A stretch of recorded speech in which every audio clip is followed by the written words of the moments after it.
Could I get one of the handouts, please? What? Could I get one of the handouts, please? You didn't get one? Wow. Where were you? I was Take here. one right there. Thank you.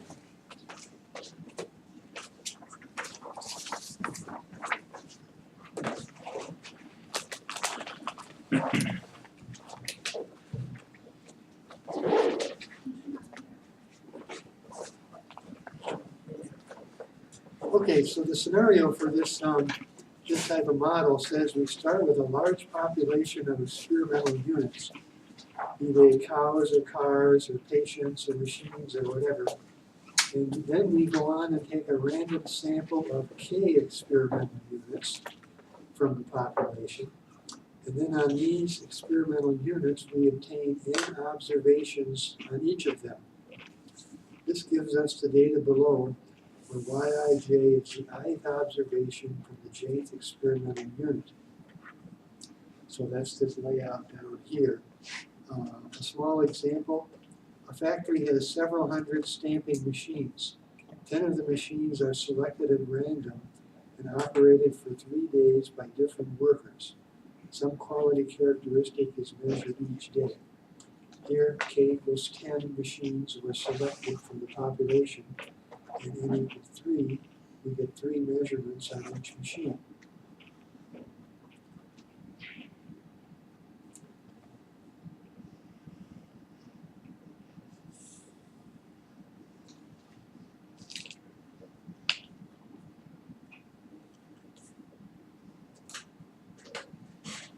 This is the subtle point about the random effects model. We have data, as this little example talks about here, on 10 machines. And so it might look like this two-way layout that we've seen before. Machine 1, machine 2, up to machine 10. And we have data on each of the machines. And so we can test a hypothesis that these machines are all equal on average, say, something like that. Well, that's not what we want to do. So throw that idea away. It's not what we want to do. The focus of this model is on the population of all the machines. So based on what we see for the, here in this example, 10 machines that we have data from, we want to make a conclusion about all several hundred machines and what they're like.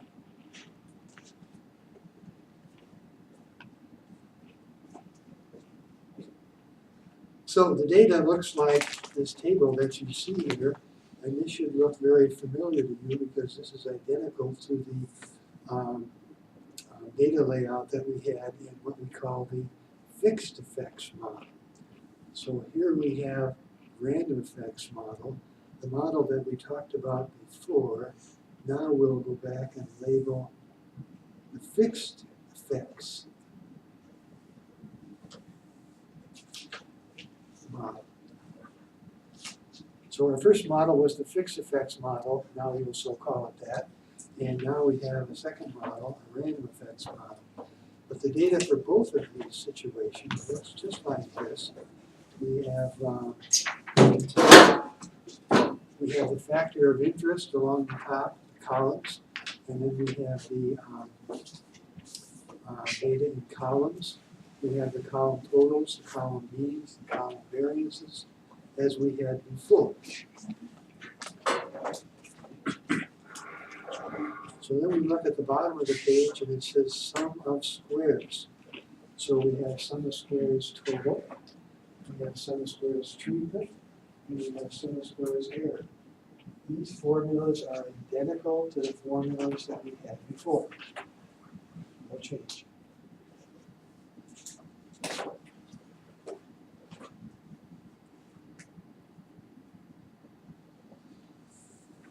Don't I have any extra handouts, Mark? Oh, there they are. Lost track. Sorry. Who's missing them? Did you get one? You had one, okay. Everybody got one of these?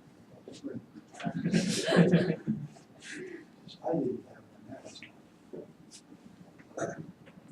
So we have sums of squares that are identical to the sums of squares that we had before. Same formulas, same calculations are involved with these sums of squares. So we have an ANOVA table, which is exactly the same as the ANOVA table from before. And there's an F test here. What's the F test all about? Well, we'll talk about that in a moment. So there's an F statistic, it's testing something, and we'll say what that is soon.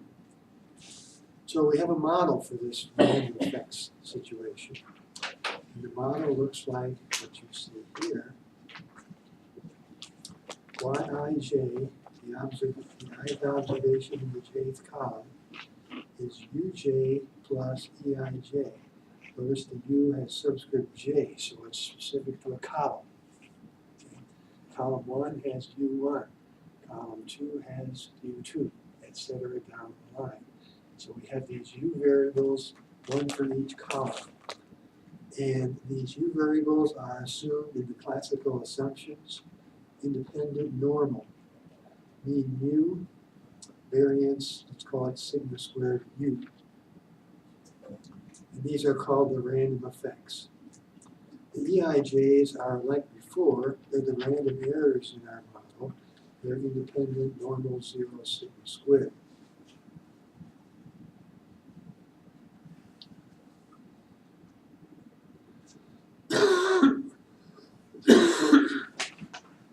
So, if we put that information together, we can come up with this kind of a line about the distribution of our data Yij. Yij is normal with mean mu, variance sigma squared u plus sigma squared. So notice that the Yij's all have the same mean. In each column, the mean is the same. So what we did before was to have different means in the different columns, and that was our hypothesis, to test whether those means would be all equal or not. That was our F test. That's not in this model. In this model, all the data has the same mean value, mu. And then the variance is made up of two components. One from the random effect, u, and the other from the random error, e. Now, this is the curious thing that they write in the random effects models. We want to test the hypothesis that the UJs are all equal over the whole population. That's kind of a big thought, really. The way we do this is to say, let's test this hypothesis.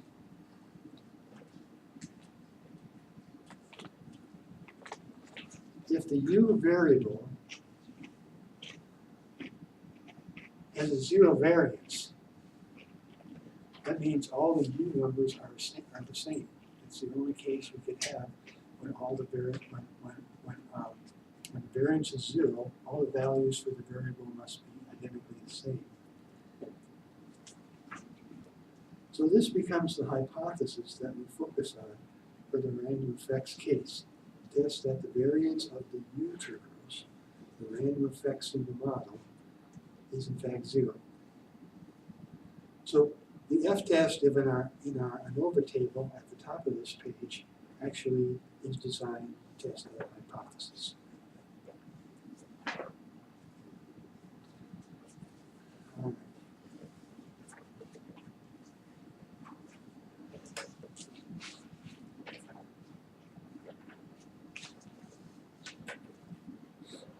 Let's jump ahead a little bit and take a look at the example, which starts on the bottom of page 4.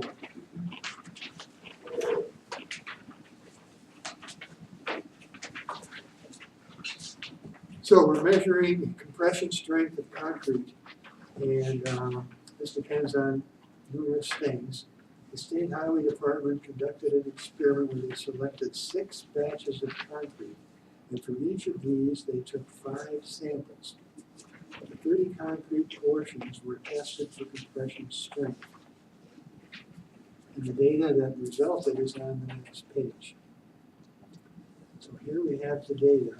Batch 1, 2, 3, 4, 5, 6. And then there are 5 observations in each column because it said what?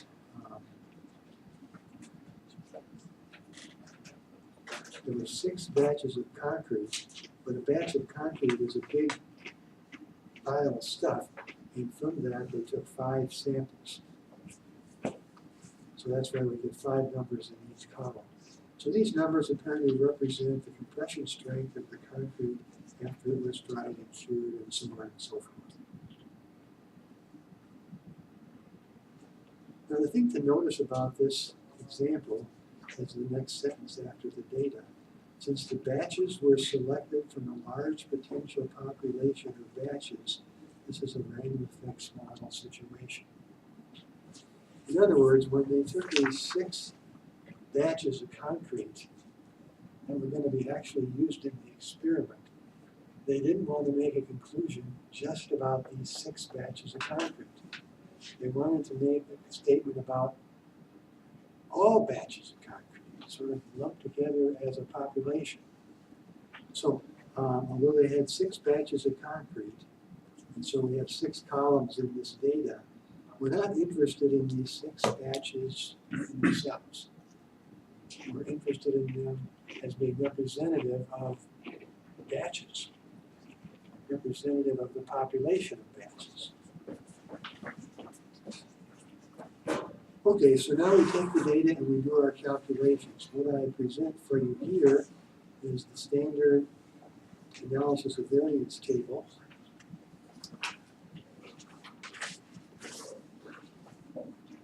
And so it has the factor, which would be the batch, their total, the F statistic. The p-value is very small, so what we're finding here is a significant result. We should reject H0.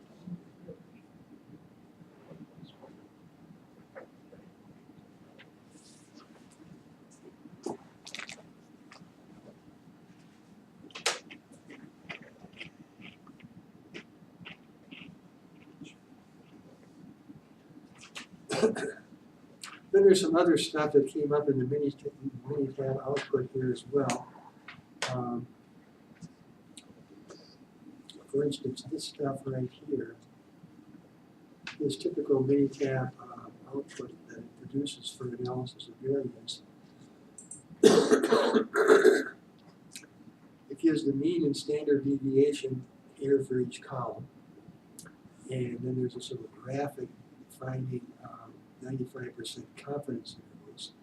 But this kind of information really isn't what we could turn our attention to. Because this would be the kind of thing you'd want to do for a fixed effects model. In a fixed effects model, we want to say something directly about the levels of that factor. Here we don't care about the levels of these factors in themselves. We care about them as indicative of the whole population of concrete. So anyway, this I'm not really too keen on. It just appeared in the output there, and I left it stand in this handout here.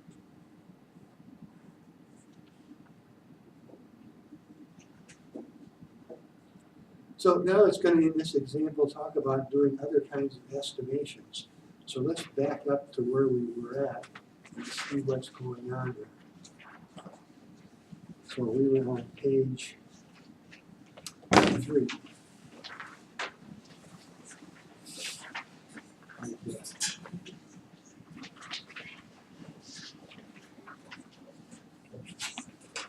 So it says in this remark, in a balanced case, the distribution of sum of squares treatment over that constant is chi-square. Distribution of sum of squares error over sigma squared is chi-square, and those are independent.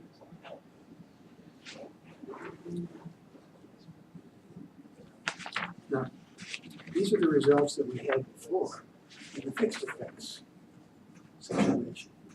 So it says in the fixed effects model, the Yij are independent random variables, but that's not true here in the random effects model.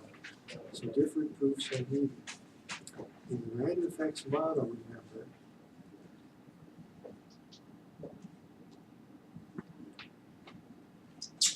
first column, second column, etc. down the road, all of the y's in this column have the variable u1 in it.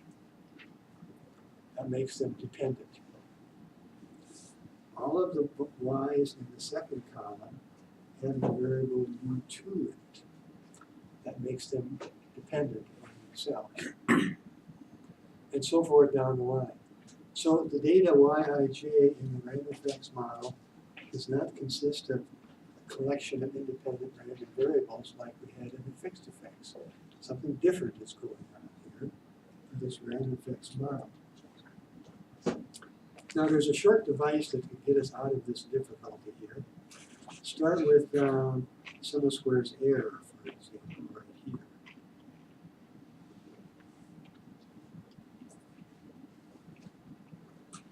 So there's the formula for sum of squares error. Now replace the Yij by what it's equal to, namely that. And then the Y bar dot J, replace it by what it's equal to, which would be this. And then you see in this difference, the UJ's cancel.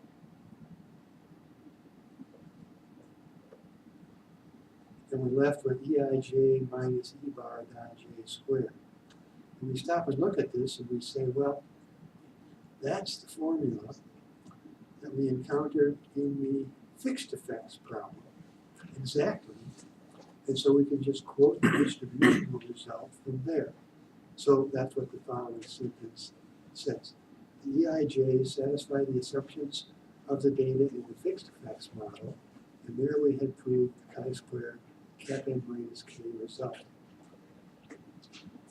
So with that simple device, we have proven the second one of these distributional results. Sum of squares treatment. And here we begin, let's see, where do I begin?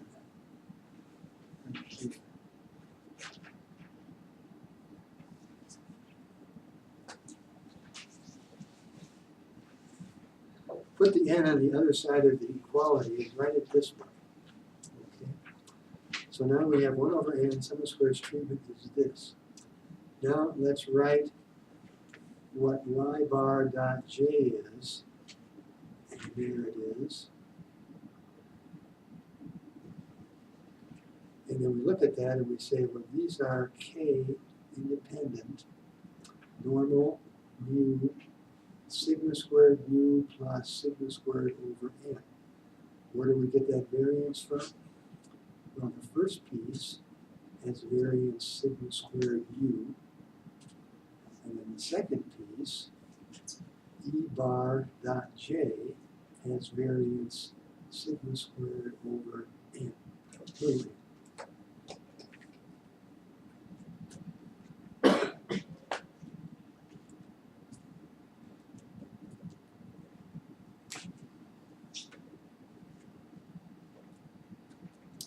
So the first thing we notice is that these y bar dot j's are independent normals with those parameters mean and variance.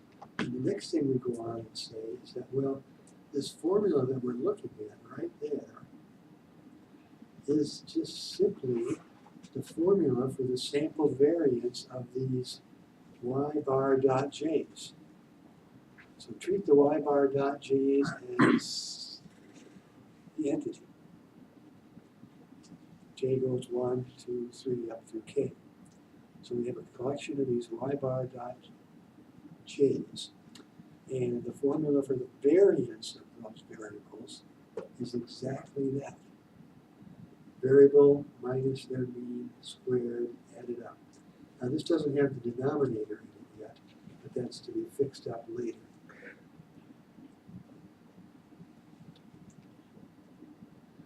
So we go back to the usual distribution of a sample variance.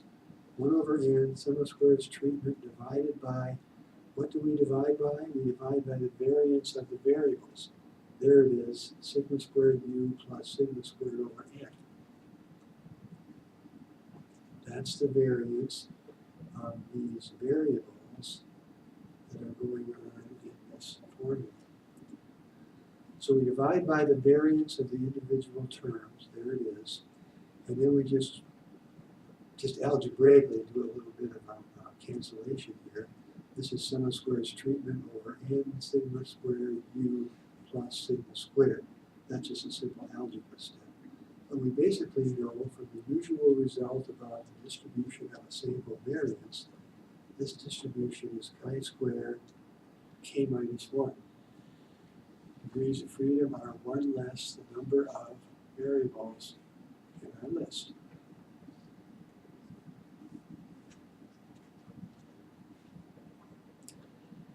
So there, by appealing to earlier results about distributions, we've established these two results at the top of the page. Sum squares treatment over that constant is chi squared k minus 1. Sum squares error over that constant is chi squared n minus k. And we haven't proven it here, but it turns out that they are independent. So if they're independent, we can form ratios of their mean squares and get an F.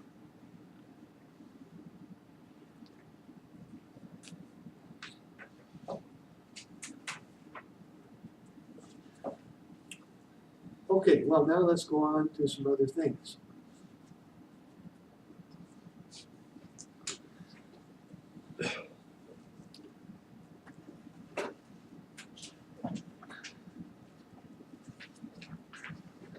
Remember that the variance of an observation, Yij, is equal to sigma squared u plus sigma squared.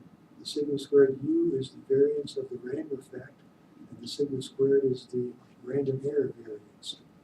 So anyway, what we see here is that there are two variance components here, and we want to be able to estimate these two variance components. These are two unknown parameters in the problem. How do we estimate them? Well, let's start with these lines here. Expected value of the mean square error is sigma squared. Now, that's an argument that follows from the second line up here at the top of the page. Basically, it's using the result that the expected value of a chi-square random variable equals its degrees of freedom. And then you juggle constants on either side of the equality to get this result. So we did that before in the fixed effects model, so I won't repeat it here.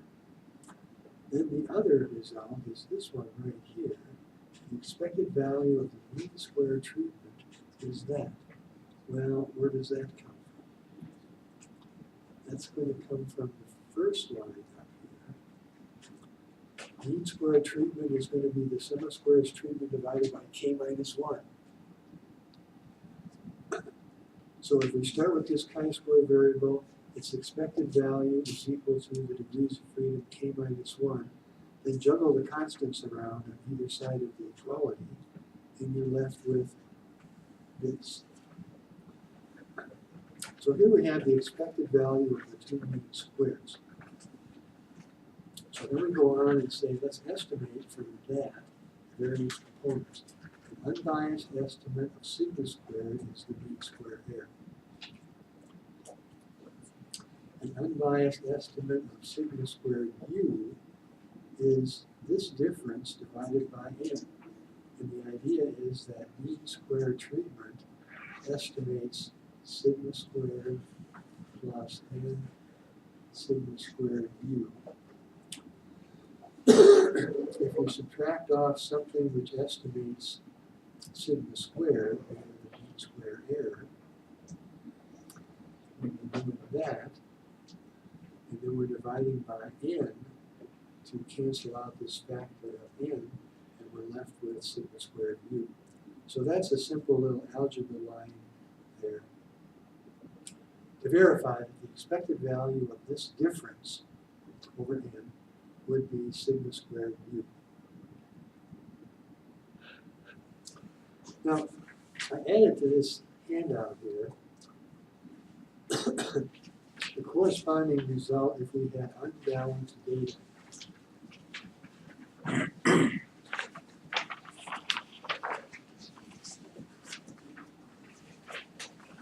So on the top of page 4 is the corresponding estimate for sigma squared mu if we had unbalanced data. We don't in general in this handout, but if we did, this would be the modification that's made. So we keep going then, keep going. We have estimate variance proportions. Well, here it says in words, the proportion of variance of Yij due to the random effect Uj is given by this expression.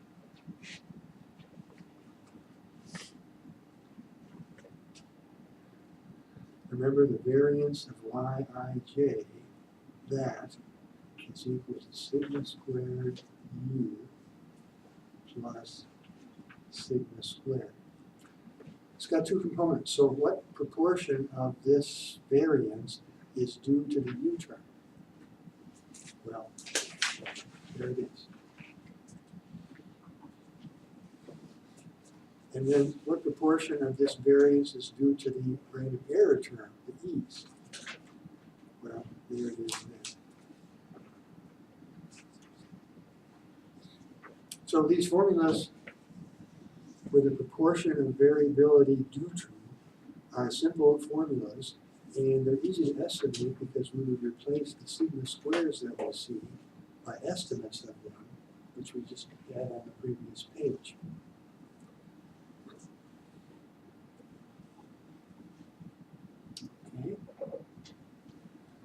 Okay.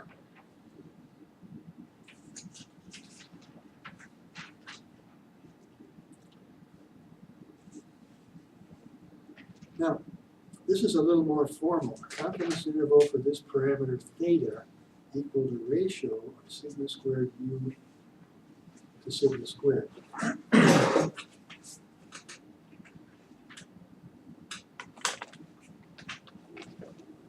So it gives here the formula used for this confidence interval.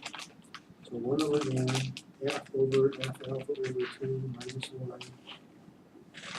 And the upper end, 1 over n, f over f, 1 minus alpha over 2 minus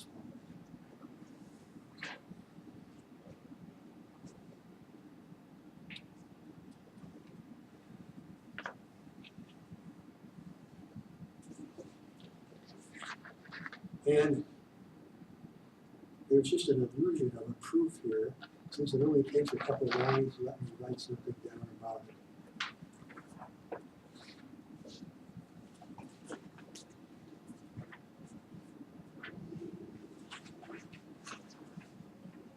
So it says to start with this.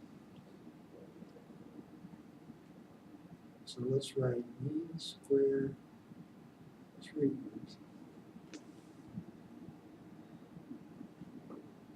over sigma squared plus n sigma squared mu divided by mean square error over sigma squared. That this random variable in general has to have a F distribution. So if I put on the upper end, let's see, how do I use this subscript? I think I should call this F1 minus alpha over 2. And then on the lower end,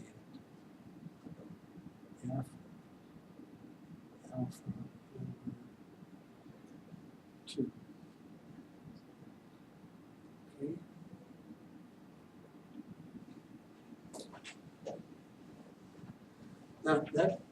messy looking random variable in the middle there does have an F distribution in general without any assumptions. Because we have argued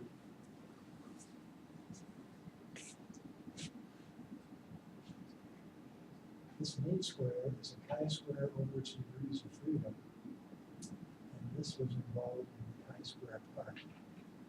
And down in the denominator, the same thing is going on. So this is a chi-square over its degrees of freedom, this is a chi-square over its degrees of freedom, they're independent, and so such a ratio has an F distribution with appropriate degrees of freedom, and there we are listed there. So we start with this thought. Now, looking at this all exploded out in front of your eye, what we do is basically say, let's move this up a little. I'm going to let F stand for, as it usually is, the mean square treatment divided by the mean square error. So I'm going to get an F.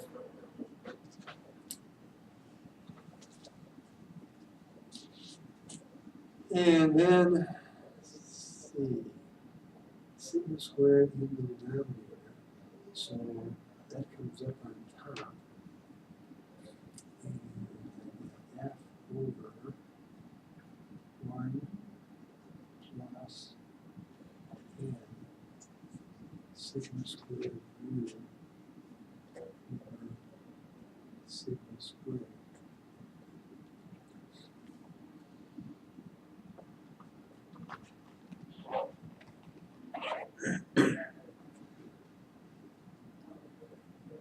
Now, what I have to do is a couple of algebra steps yet.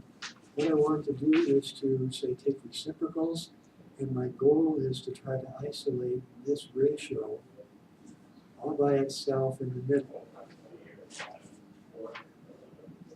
So take reciprocals, and then this denominator is on top, and subtract 1 to get the 1 out of there, and then divide by n to get the n out of there. And if you do those steps, you're going to get this kind of a interval that was claimed here at the very start. You can see the minus 1s, you can see the 1 over n's, you can see the two numbers from the F table, F alpha over 2 and 1 minus alpha over 2. And so there it is with the theta ratio isolated alone in the middle. So all I'm saying is that this is a couple simple algebra steps to verify from our start that this interval would be a confidence interval for theta.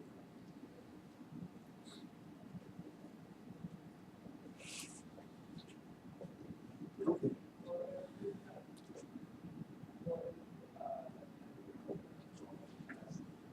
Another parameter in our model is the mean mu.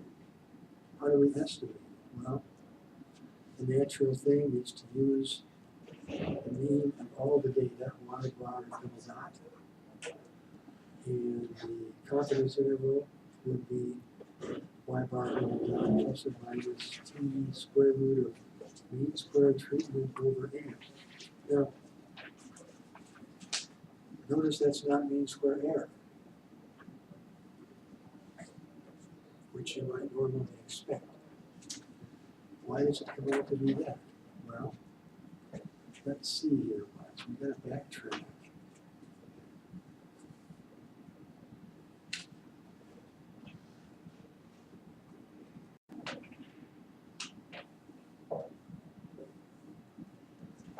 On page 2, we have the distribution of yij, and they all have the same mean and they all have the same variance. So if we're going to take the average of these yij's, we should come up with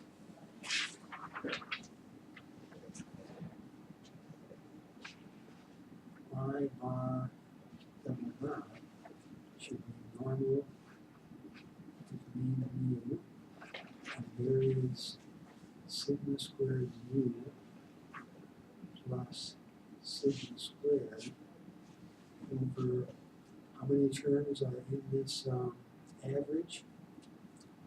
Well, capital N. Capital N is the number of rows times the number of columns, right? So we have that. So if we wanted to form a confidence interval for mu based on y bar double dot, our focus is going to be on estimating this variance over here. How would we estimate such a thing? Well, let's see, that was on page 2. Let's go to page 3.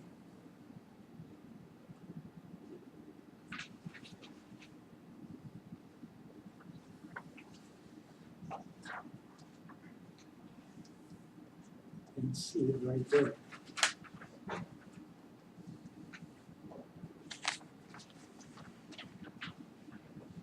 It's not quite it, though. Let's see what's needing to be adjusted.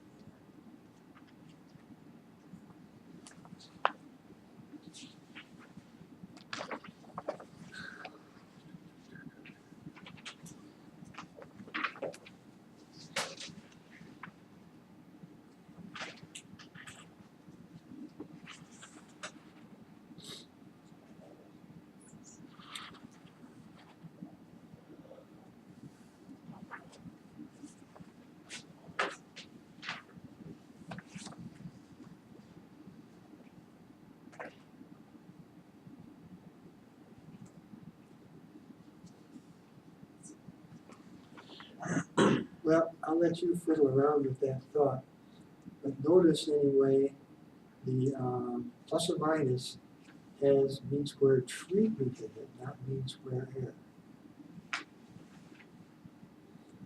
Okay, so that's the way we would do the confidence interval for mu.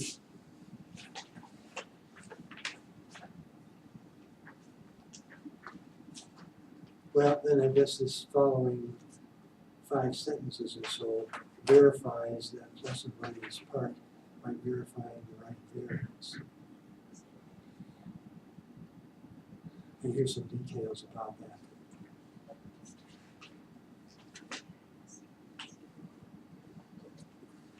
Well, all right. So if we come back to this example about the concrete, then on page 5, there's the data. There's the ANOVA table, and the jet age naught. Say there's a difference due to the batches. Forget that. Now we can say an unbiased estimate of sigma squared is the mean square error. An unbiased estimate of sigma squared u is this difference over n. So plug in the numbers and get an answer. So what we're doing there basically is saying, how do we estimate the parameters in a model? 2 key parameters are those 2 variances, and that's how we estimate them from the data. If instead we want to talk about this proportion of variation due to, say, the random effect, this is what we're trying to estimate. Plug in the estimators of those sigma squares and get an answer 45. So what you would say here is that 46% of the variability in our data is due to the random effect. So why do we have different variation in our data? We have different variation because there are different batches of concrete that were used. 46% of the variability that we're seeing in our data is due to the random effect. Then if we want the other proportion due to the random error, it's that, plug in the numbers, and you get 54%.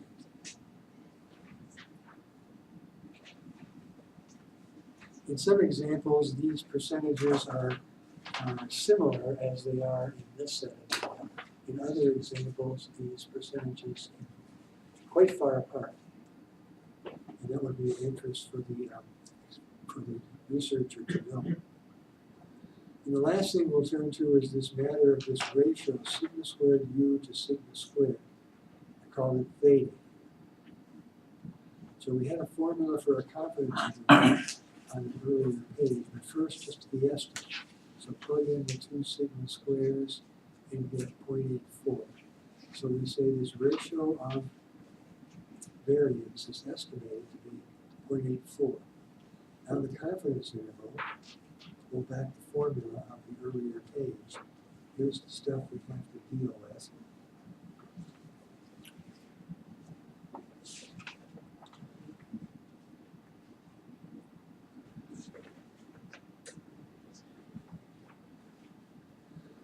Using the F table twice. Plug in all the numbers now into this formula and get the final answer 0.13 up to 6. So that's quite a wide range, but that's the 95% confidence interval for this ratio of the two sigma squares.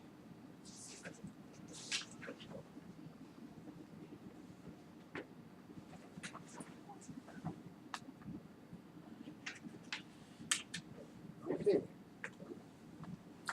Well, this has been an attempt to talk about the random effects model, and there's one example in here with the numbers illustrated that you can check more on your own. But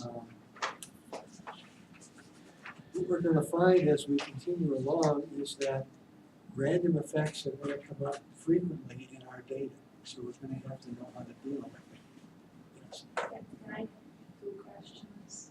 The one is related to page 4, that we have here that the overall mean is normally distributed, and in the variance we have n times sigma u squared. That n is a typo because we wrote it down without. I'm not tracking where you're looking at, Julia.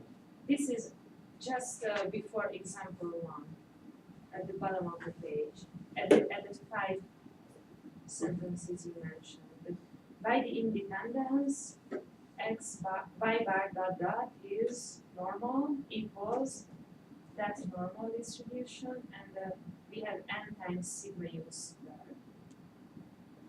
Okay, I see what you're looking at. You're looking at this part right here, I presume. Yes. Now, y bar double dot is made up of 2 pieces right here. So the expectation of y bar double dot is the expectation of the first plus the expectation of the second. And that just gives me mu plus 0 or mu. Now the variance of y bar double dot would be the variance of the first plus the variance of the second.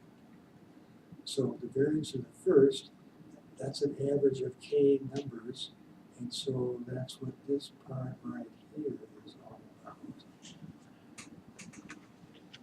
And then the variance of the second, that's an average of many, many more terms, capital N of them. And so that's the variance of the E bar double dot. So I need to add those together.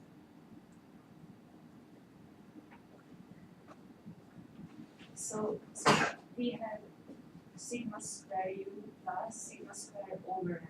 So the over n is only for the sigma square.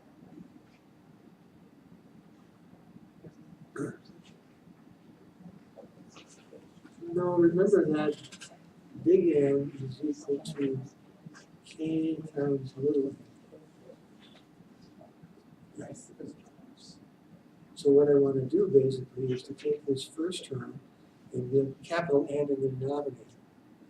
So multiply the top and the bottom by little n. And I get little n there. And then the sigma squared I still have. And now I have capital N in the denominator of both terms.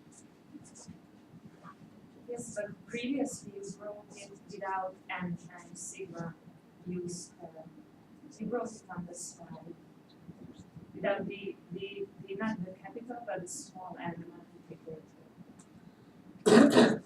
Is that on some other page that you're thinking about? No, you wrote it on the slide. On the transparency. I'm not sure what I wrote on the slide. But then this is the correct.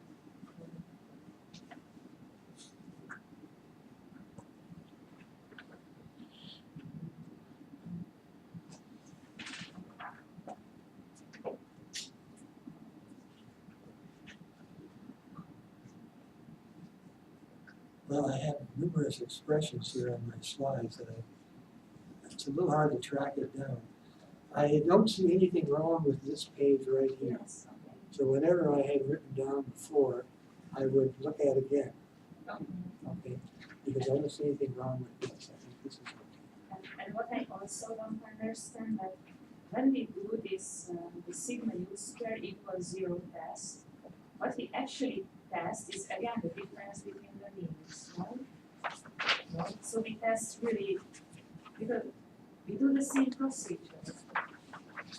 No? I told you this is a very subtle point. The hypothesis is, strangely enough, this may be the first time that you've encountered this kind of hypothesis.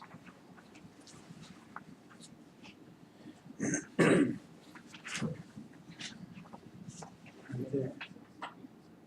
Page 2. There's no means in there. So the hypothesis isn't about means. But the one way ANOVA is calculated with the means. No? Pardon? This one way ANOVA table, it has been calculated with means. Sure. So basically I do the same procedure, it's just theoretically something else that I test. I don't see that, why don't I say that I have 30, a sample size of 30? Why do I have a degrees of freedom of 5 in the model? Why don't I say that I have 30 observations? You And mean in the example? Yes, you have 30 observations in the example.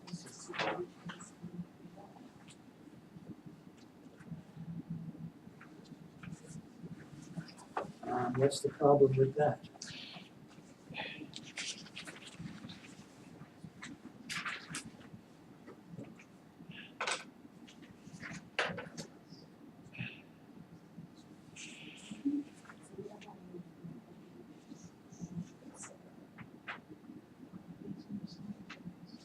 It's 5 because you're comparing the batches, right? Not the individual data points.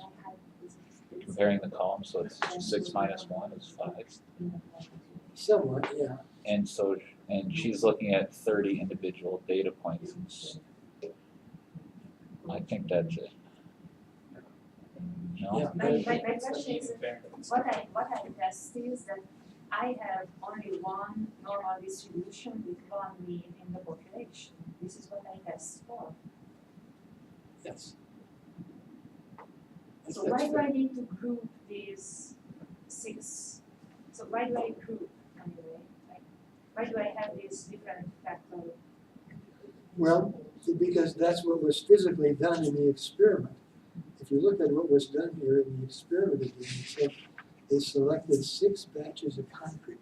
If they want to test the strength of concrete, they've got to start with some concrete. So where do they get it from? Well, they make concrete in batches. That's the big rolling wheel that they mix the raw ingredients in to eventually become the concrete. So they've got to come up with some start. Where do I get this material from? So they found 6 different batches of concrete that they were going to take some from. And from one of those batches, they actually made 5, what should I call it, samples? So they've got to make some kind of a slab and let it dry and then they've got to test the strength of the concrete with some kind of an instrument. So they made 5 of them from a batch, and they had 6 different batches. So it does matter that I know that which one is coming from the lab. Yeah. The model equation I think you're referring to says, where was it?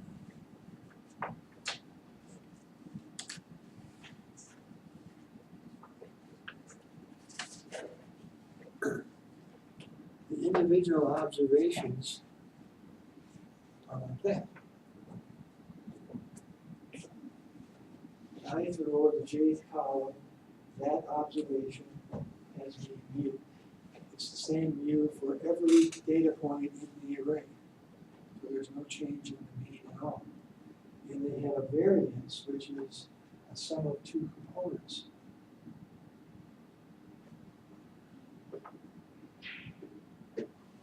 So the Yij, the raw data that we have in our table, the 30 observations of our example, they all have exactly the same distribution.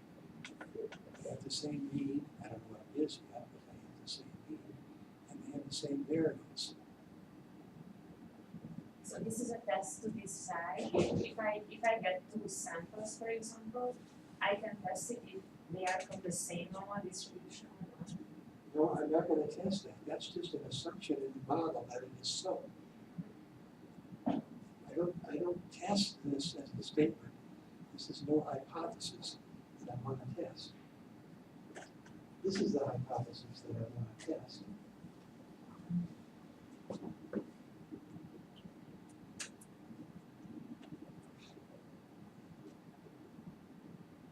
That this component of the variance of a data point is 0 because it's gone. It doesn't have any effect. It's 0.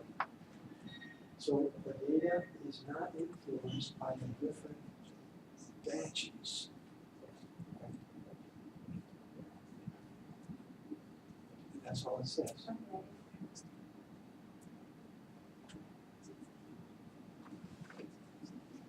Well, Product made that from the person. So what if I have all in all 6 observations in one and from another sample I could choose 6 out of 600. So does it matter or it doesn't matter at all? But how is the distribution of the batches in the whole population? I missed something that you said at the start of that. Say that again. Okay, so for example, I have manufactured objects. So what if one machine produces only 5 a day and another one produces 500?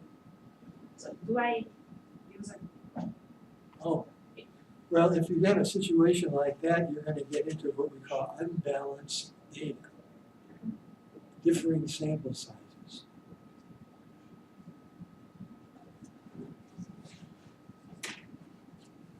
So in my data, as you saw on page 1 here, notice that there are n observations in each column equal. So we call this a balanced case. But in another data, you might have unbalanced data. And so the question would come up, well, what do we do with unbalanced data? How do we do an F-test, for example? Is there such a thing that's possible? Well, at the moment, we haven't answered that question. But yes, we can have unbalanced data as well. Well, our next handout is also going to deal with random effects models, and so we'll see more of this kind of thing coming up in our next examples. Before we quit for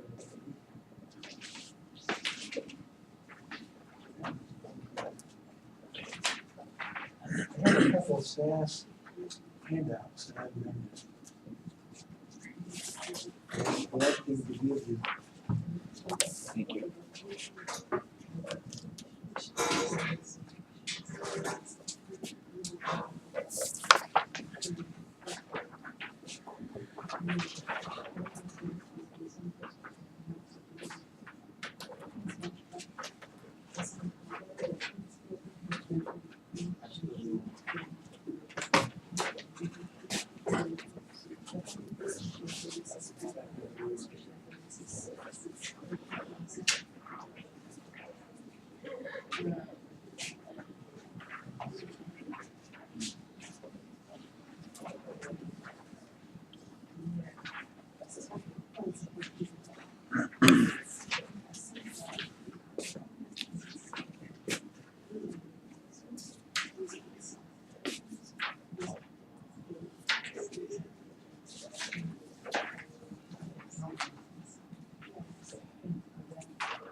All right, so this SAS handout number 8, as it's called here, is really a little old, but let's look at what it's going to do.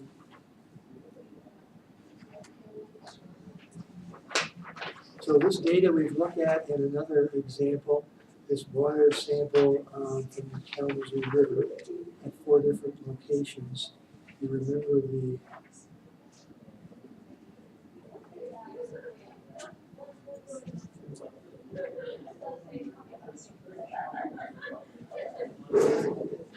source of contamination was there, and then we had sample point 1, sample point 2, sample point 3, sample point 4, and the river is flowing, say, that way.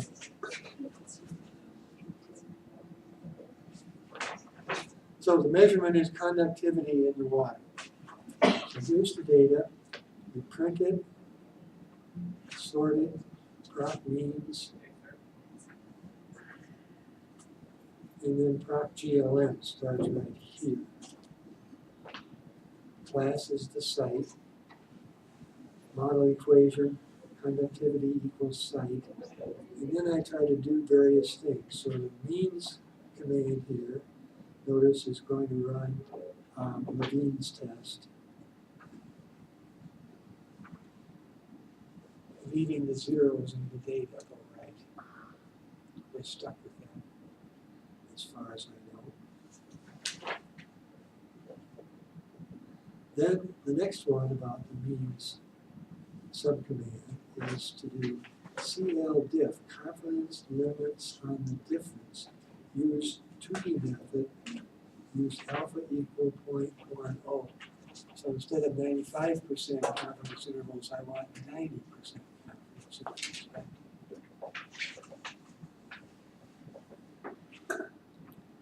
And then just to try something different, I use least square means and slash tdiff. Well, let's see what was produced by these different choices in SAS. So first is a print of the data. Then you see a print of the summary statistics, the mean and standard deviation.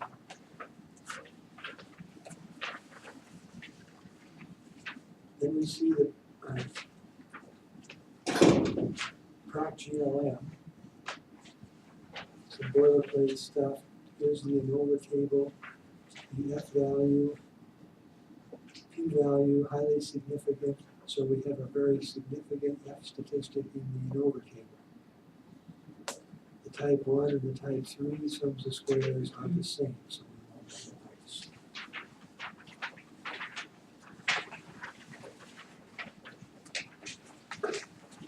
Then it says, Brown and Forsyth's test of homogeneity of variance. So here's the test for homogeneity of variance, and the F value is very low, the P value is very high, so we would accept H0 equal variance. No problem there. All right, then what comes out? GLM procedure, here's the means, 4 of them, standard deviations. Oh, this was the flag about asking for Tukey's method. So here's Tukey's studentized range test.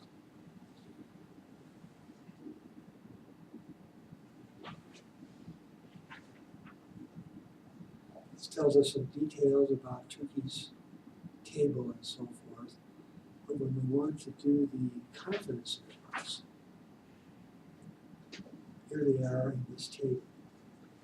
So 3 minus 4 has a difference in means, and the 90% confidence limit is there to there.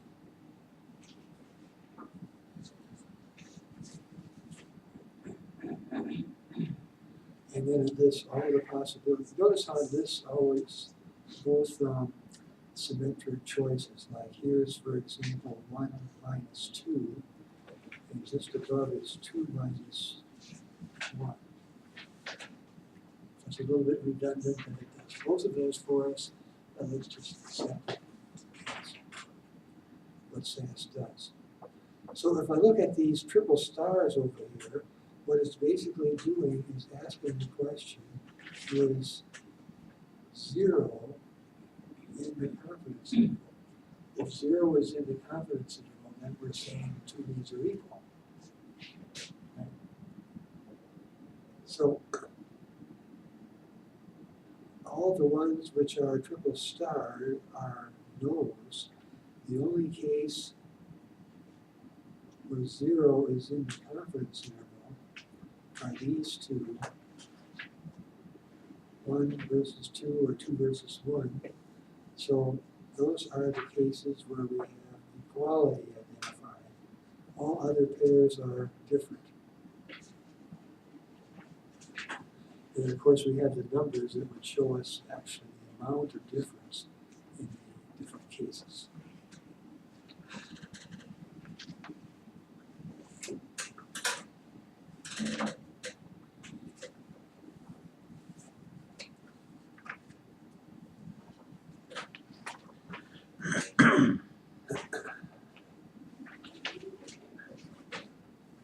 All right, now in the least squares means procedure, that was the last command that I gave SAS to do. Least squares means tdiff. And we've seen this one before, so we might just look at it again here with this data. But so what it does is give me this kind of tableau with a t-test statistic and its p-value. And so this is clear enough. It's 4 rows, 4 columns, and we have the junction of the different cases here. If you look at the p-values, they're all very, very small, except for this one here, 1 versus 2. So if you were testing hypotheses, instead of doing confidence intervals of 2p type, you would be looking here to say, we're going to say 1 is equal to 2, but all the other pairs are different.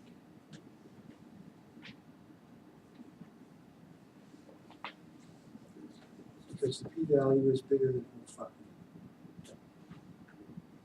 Now, the thing that's important to notice about this choice in SAS is that this is not simultaneous. This is not simultaneous inferences. We're going to do, what, 6 different tests here. Each one is being run at an 0.5 level. Does that mean that overall we have a 5% chance of making a mistake in these 6 tests? No, it doesn't mean that at all. This is not a simultaneous procedure.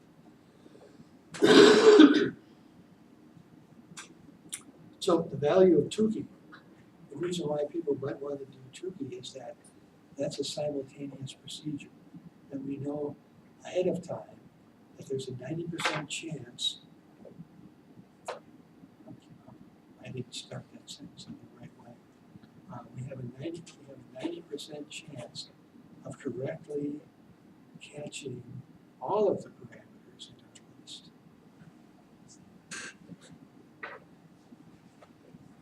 Simultaneously.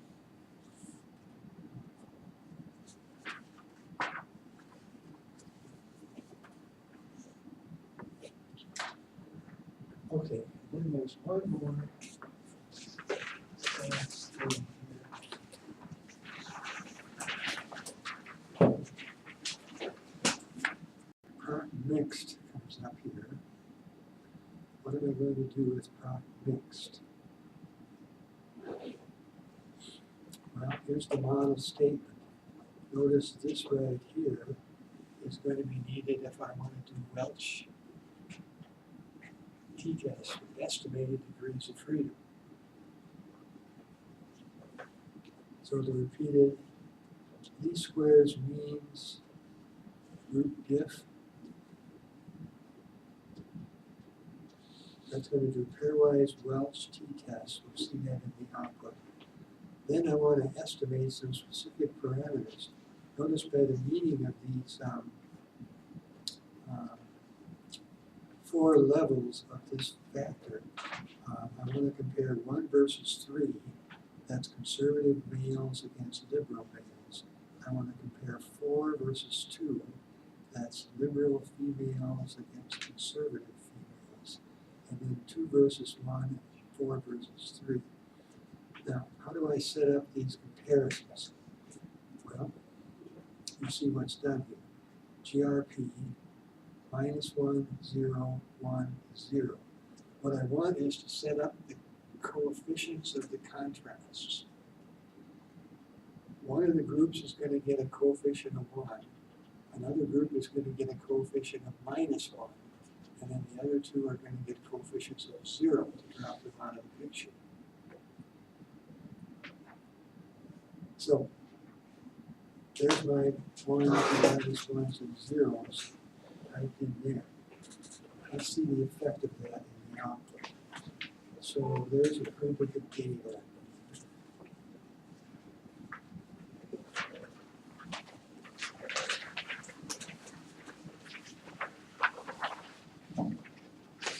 This proc mix gives us all this googly stuff here, which I'm not really interested in looking at.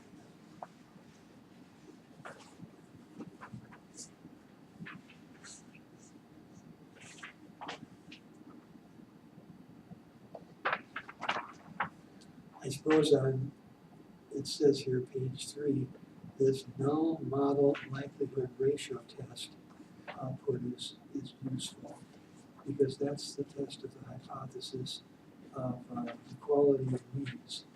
3 degrees of freedom. It's not an F test, it's a chi-square test in the proc mixed world.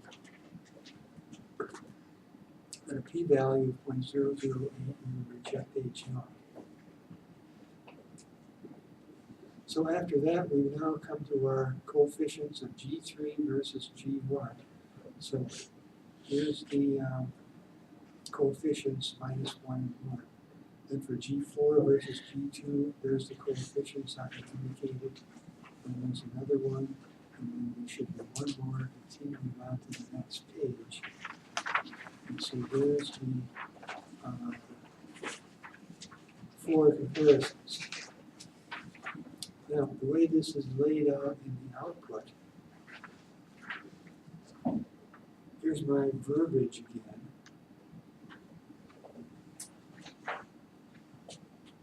There's the estimate. Standard error. Degrees of freedom. Notice that these are not integers. Right? So it's going to be using the approximate estimated degrees of freedom. There they are. Here's the t-statistic value. So it's running a Welch t-test for us. And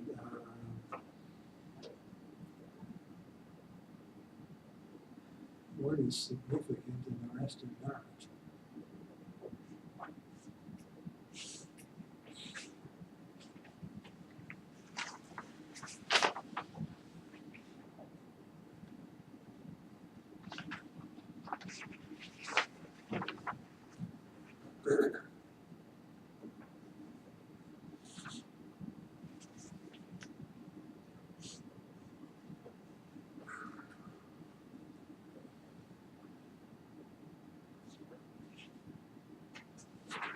Now,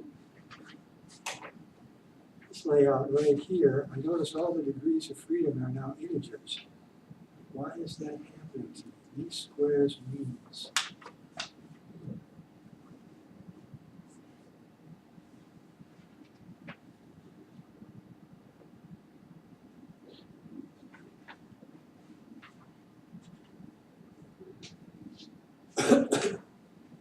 I guess back here on the first page, that output is coming from this line right here. And I made this comment in here about pairwise Welch t-tests. And I think that's wrong. I don't think those are Welch t-tests at all. I think they're just regular t-tests. So Put a question mark on that comment there, I think it's wrong. Isn't that middle part the least squared means, isn't that the repeated group equals group line there? Just above the LS means? Yeah, Oh, never mind. anyway, that comment about the Welch t-test, the second one there, is wrong. We saw how the first one was okay, because we saw how the degrees of freedom were non-integers, for example, and we did those fine. But in here,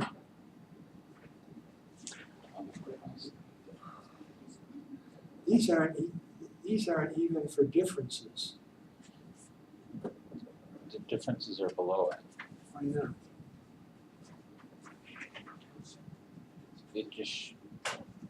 It shows you what the means are for each group, and then below it are the differences for those means. Yeah, I think this is just the individual means Right. for the four groups, the individual standard errors for the four groups. This t-value is testing the hypothesis that what? The mean is equal to 0. Sort of by default, there's no other value being specified. And so this isn't of much importance. So we come to the very end where we have the pairwise comparisons. And now we have group 1 versus 2, 1 versus 3, and so forth. And there's the differences. And if we trace above, for example, here's the mean of group 1, here's the mean of group 2. Take the difference of those two numbers, and you're going to get this number here, 0.9378. So you can track down what the program is doing here as far as taking differences. So these estimates of differences, and the standard error of those estimates. These degrees of freedom are non-integer, and you notice that they match the ones above. You see a 9.4, you see a 9.4, you see a 2.08, you see a 2.08, and so forth. Now there's 6 differences here, only 4 here, so the two lists are exactly the same. But notice how they're agreeing. It's calculating estimated degrees of freedom by that Satterthwaite formula, same in both places. So anyway, there we have the t-values for the t-tests. Those would be Welch t-tests now, right? And then here's the p-values, and some of them are significant, others are not.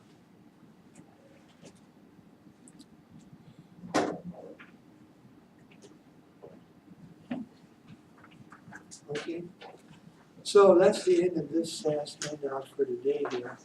I'm not a great fan of SAS, but you can play around with it, try different things, and see what it produces for you. And improve your skills with SAS.